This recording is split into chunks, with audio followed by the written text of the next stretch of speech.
اللہ کے ناموں میں یا رحمان ہو بہت ہیلپ کرے گا اس بات میں. اس کے پڑھنے سے رفتہ رفتہ دل میں اللہ کی محبت جاگتی بہت. تو جب اللہ سے انسان سچے دل سے پیار کر رہا ہے تو پھر اس کی ہر بات مانتا ہے.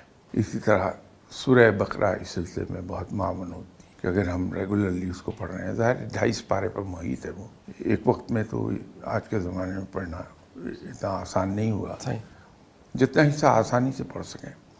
کیونکہ عبادات کے اندر ایک چیز ہے کہ ہم شروع میں جوش و خروش کے ساتھ ہم زور بہت دے دیتے ہیں عبادات میں, اسے ہم مینٹین نہیں کر پاتے.